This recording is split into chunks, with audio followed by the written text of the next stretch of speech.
I'm going to make a short video about original Medicare, also known as traditional Medicare. When these terms are thrown around, we are talking about Part A and Part B.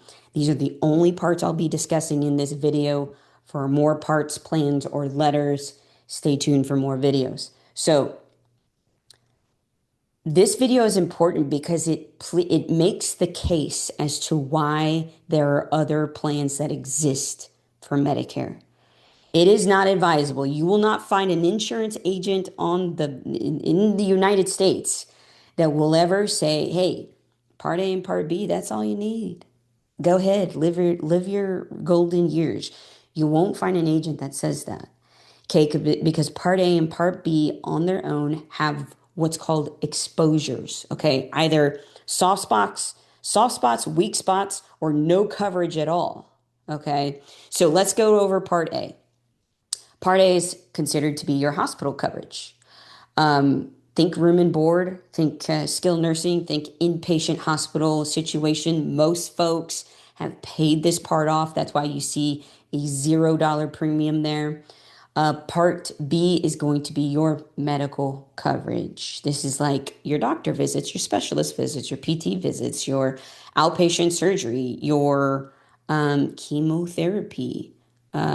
What else? Anything that's in and out, x-rays, MRIs, imaging, diagnostics, those things like that. You go in, you walk out in the same day.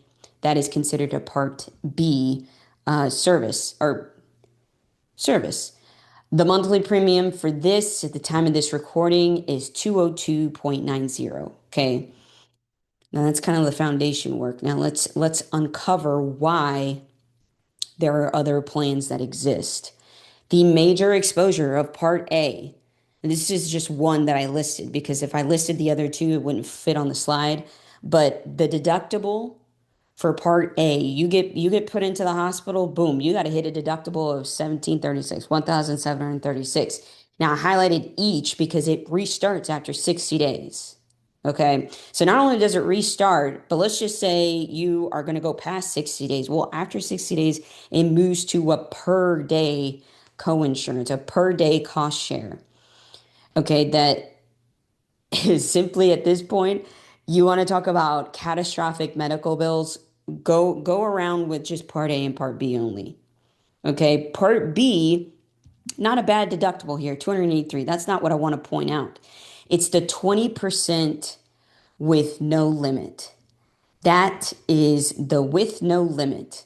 It's got no cap. Take a look at your current insurance, whether it be Obamacare, whether it be, and by Obamacare, I mean Marketplace, whether it be your group insurance, you have what's called a max out of pocket. Granted, it's a higher number that one ever wants to hit 6,000, $5,000, $7,000, something like that. But it's a cap. It means if you ever get in a catastrophic situation, a car wreck, an illness, whatever it is, the most you'll pay that year, the bleeding stops at that $6,000, $7,000 number. Well, with just Part B alone, there is no cap. Okay. So for these two reasons, right here, the co-insurance and the deductible, and then the daily co-insurance after that, that is why your next steps are to pick, do I want to replace Part A and Part B with Part C, which is called an Advantage plan? Okay. Or do I want to supplement Part A and Part B with a Medicare supplement? Or do I want to fill the gaps with a Medigap plan? Okay, so Medicare supplement, Medigap plan are the exact same thing, but what I'm trying to say and point out is that the function is in the name. Okay, it's a Medicare supplement is also known as a Medigap, and it supplements and it fills the gaps of what Part A and Part B do not cover. That's it for this video. The next video is probably going to be, stay tuned, about Advantage plans and supplement plans.